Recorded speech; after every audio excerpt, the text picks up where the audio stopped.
स्वागत है आप सभी लोगों का। पिछले क्लास में हम लोगों ने आंग्ल-मैसूर युद्ध के पहले और दूसरे युद्ध के बारे में पूरा देख लिए थे हम लोग। इस क्लास में हम तीसरे और चौथे आंग्ल-मैसूर युद्ध के बारे में देखेंगे। तो चलिए शुरू करते हैं। इस क्लास के पीडीएफ के लिए आप लोग टेलीग्राम को ज़रूर से जॉइन करें और चैनल को भी जॉइन कर लें आगे के क्लास के लिए। तीसरा आंग्ल-मैसूर युद्ध 1790 से लेकर 1792 में लड़ा गया था। जैसा आप जान रहे हैं पिछले क्लास में हैदर अली जो है दूसरे आंग्ल-मैसूर युद्ध में मारा जाता है। तो टीपू सुल्तान मैसूर का नवाब बनता है। तो तीसरा आंग्ल मैसूर युद्ध टीपू सुल्तान और ब्रिटिश के बीच होता है। टीपू सुल्तान और ब्रिटिश ईस्ट इंडिया कंपनी के बीच यह एक निर्णायक संघर्ष था। इस युद्ध में मराठा साम्राज्य और हैदराबाद के निजाम ने ब्रिटिश का साथ दिया। यह युद्ध ब्रिटिश के दक्षिण भारत में पूर्ण प्रभुत्व की दिशा में एक बड़ा कदम था। जैसा कि आप जान रहे हैं कि मैसूर के उत्तर में निजाम थे और उत्तर पश्चिम में मराठा थे। इन दोनों देशी नवाबों ने ब्रिटिश का साथ दिया था तीसरे एंग्लो मैसूर युद्ध में। इसके बैकग्राउंड के बारे में एक बार देख लेते हैं हम लोग। 1761 में हैदर अली मैसूर की सत्ता संभालता है और 1782 में हैदर अली की मृत्यु हो जाती है। उसके बेटे टीपू सुल्तान ने शासन संभाला और टीपू एक सक्षम योद्धा और रणनीतिकार थे। उन्होंने ब्रिटिश के खिलाफ फ्रांसीसियों से सहयोग लिया। ब्रिटिशों की क्या नीति थी दक्षिण भारत को लेकर, उसको भी हम लोग यहाँ देख लेते हैं। ब्रिटिश दक्षिण भारत में अपने नियंत्रण का विस्तार करना चाहते थे। वे टीपू को कमजोर करना चाहते थे क्योंकि वो अंग्रेज जानते थे कि दक्षिण भारत में मैसूर जो साम्राज्य है काफ़ी मजबूत थी। इस वजह से वो मैसूर पर कब्जा करने के लिए टीपू को कमजोर करना चाह रहे थे।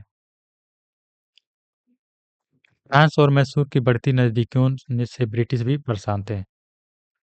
जैसा कि आपको पता है भारत में जो है दो महत्वपूर्ण यूरोपीय कंपनी थी, फ्रांस और ईस्ट इंडिया कंपनी।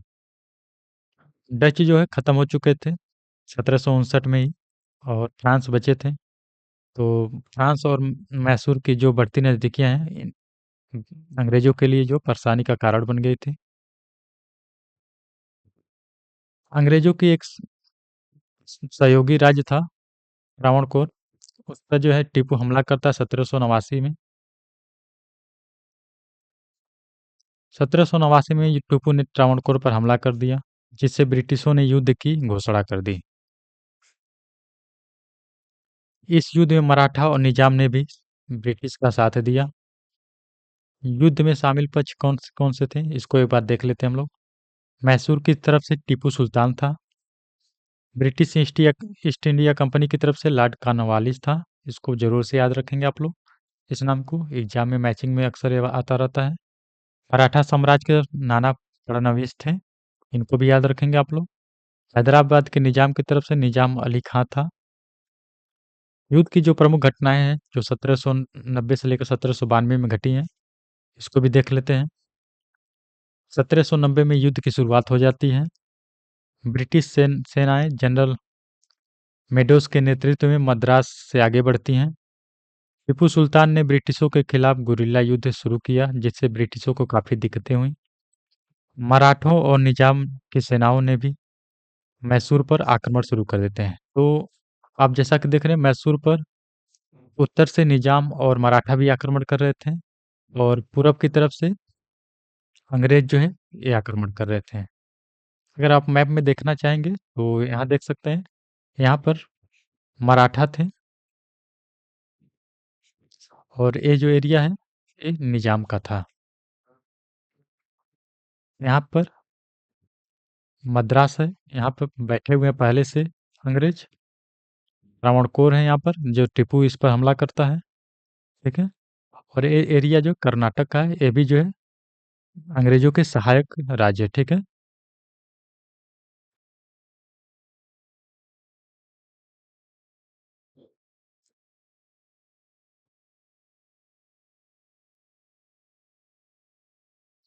तो 1791 में बेंगलोर पर कब्जा जो होती है, कौन सा करता है? लॉर्ड कॉर्नवालिस करता है।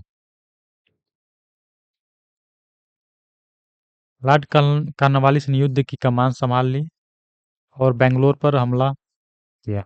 बेंगलोर पर ब्रिटिशों का कब्जा हो जाता है, जिससे मैसूर कमजोर हुआ।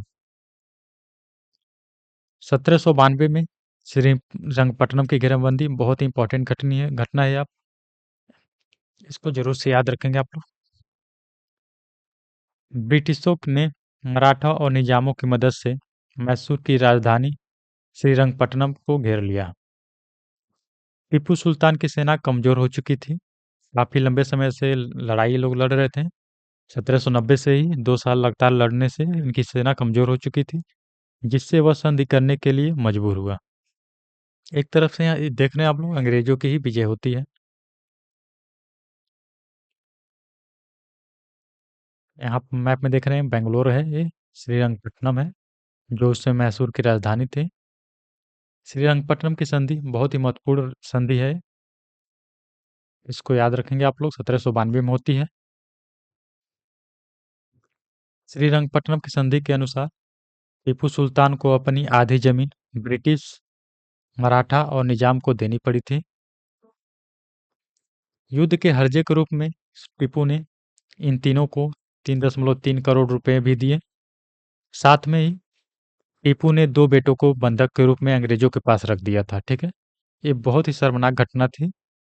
अब तक आपने देखा था अंग्रेज जुर्माना ही वसूला करते थे, लेकिन मैसूर को पूरी तरफ से तोड़ने के लिए, ताकि आगे ये लोग जो है इनके खिलाफ खड़े ना हो, इसके लिए टीपू के 2 बेटों को इन लोगों ने बंधक बनाकर अपने पास रख लिया था। मैसूर की सैन्य ताकत को भी कमजोर कर दी गई। पहले मैसूर के पास बड़ी सैनिक थी, अब उनके सैनिक को भी आधे से भी कम कर दिया गया। अगर आप मैप में देखेंगे तो मैंने पिछले वीडियो में आंग्ल मैसूर युद्ध के पहले और दूसरे युद्ध में ये मैप था मैसूर का, इतना बड़ा था। जो ग्रीन कलर में आप देख रहे हैं एरिया, ये सब मैसूर का एरिया था, जिस पे हैदर अली का शासन था, ठीक है। तीसरा, जब आंग्ल मैसूरी होता है, इस वाले मैप में आप लोग देखेंगे, यहाँ पर श्रीरंगपट्टनम के संधि के बाद यहाँ आप देख रहे हैं पेशवा के यहाँ पर कब्जा हो जाता है। इस एरिया में निजाम की कब्जा हो जाती है, ठीक है। और यहाँ पर अंग्रेजों की माहे जो है अंग्रेजों के कब्जे में आ जाता है, ठीक है। त्रावणकोर ये देख रहे हैं आप लोग, नीचे है सबसे, जहाँ पर हमला किया था टीपू ने।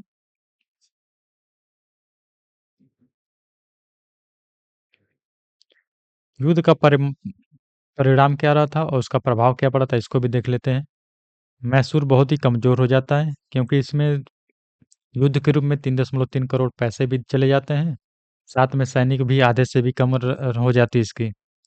और इसके 2 बेटे जो है अंग्रेजों के पास जो है बंधक के रूप में रखे जाते हैं। ब्रिटिशों ने दक्षिण भारत में अपना प्रभाव बढ़ा लिया। मराठों और निजामों को नए क्षेत्र मिले, जिससे उनका साम्राज्य बढ़ा। मैप में हमने देखा था, ये जो एरिया मराठों को मिल जाती है और ये एरिया जो है निजाम को मिलता है। चौथे आंग्ल मैसूर युद्ध की जो नींव पड़ती है, टीपू सुल्तान ने ब्रिटिशों को बदला लेने के लिए फिर से तैयारी शुरू कर देता है, और इसी की वजह से चौथे आंग्ल मैसूर युद्ध जो है शुरू होती है। चौथा आंग्ल मैसूर युद्ध 1799 में होती है। यह युद्ध टीपू सुल्तान के शासनकाल का अंतिम युद्ध था, जिसमें उसकी मृत्यु हो गई और ब्रिटिशों ने मैसूर पर पूरी तरह से कब्जा कर लिया। इस युद्ध ने ब्रिटिश शासन को दक्षिण भारत में और मजबूत कर दिया। भारतीय इतिहास में ये एक महत्वपूर्ण मोड़ साबित हुआ। युद्ध की पृष्ठभूमि क्या थी, तो इसके बैकग्राउंड के बारे में बात देख लेते हैं हम लोग। टीपू ब्रिटिशों के खिलाफ विद्रोह करने के लिए फ्रांस, तुर्की और अफगानिस्तान की सहायता लेने की कोशिश करने लगा। फ्रांसीसी क्रांतिकारियों ने टीपू को समर्थन दिया, जिससे ब्रिटिशों को लगा कि यह उनके लिए खतरा हो सकता है। ब्रिटिशों ने यह तय किया कि वे मैसूर को अब पूरी तरह से समाप्त कर देंगे। उस समय ब्रिटिश का गवर्नर था लॉर्ड वेलेज़ली, इसको भी याद रखेंगे। चौथे आंग्ल-मैसूर युद्ध में ब्रिटिश का गवर्नर जनरल था वेलेज़ली। आपने तीसरे जो आंग्ल-मैसूर युद्ध हुआ था, उसमें गवर्नर कौन था? इसको आप देख लेंगे यहाँ पर, कॉर्नवालिस था, ठीक है? और चौथे में वेलेज़ली था। ये सब याद रखेंगे आप लोग। मैचिंग में कई बार ये सवाल आता रहता है। वेलेज़ली ने एक नीति अपनाई थी, उसको कहा जाता है सब्सिडियरी अलायंस, और इसको टीपू ने मानने से इनकार कर दिया था। इस वजह से अंग्रेज जो है इसके विरुद्ध हो गए और युद्ध की घोषणा कर देते हैं।